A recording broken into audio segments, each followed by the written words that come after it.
Ұйқым келмейді, сосын ұйықтап кетем дейді. Қалай дейді? Мен мына өлеңді жазбадым.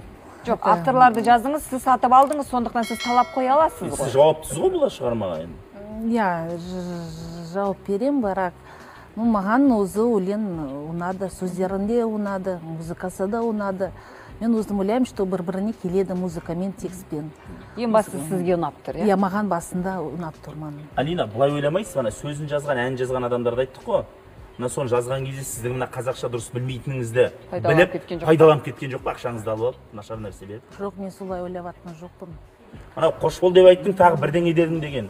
Мағыналы мәтін ба сізше? Қазір тиктокта ол қош бол деп айттым, тағы да бірдеңе дедім. Сондай, именно мынау сөздер бәрі айтып жатыр тиктокта. Сіздің мақсатыңыз сол ма еді? Сізді келемей шығып жатыр жақта. Ол тоқмейді сөйтін. Қош бол деп айттың, тағы да бірдеңе дедің.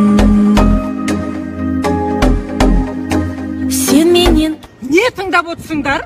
Әндіңді естісі бар, есері бар, тыңдаушының құлағының тесері бар деп, әжептәуір ән едік, пұшық айтып, қорғылт деп, не деп, өшіре тыңдамаңдар бұндай өлеңді. Жүнді.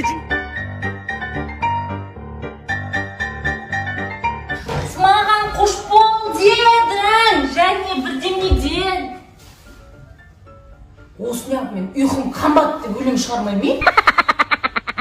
Ертеңнен бастап. Ұйқым қамбады, түнімен инстаграмда, сүйіктімен сөйлестім. Ұйықтап жатып алу керек еді. Қош бол деп айттың, тағы да бірдеңе дедің. За 23 года.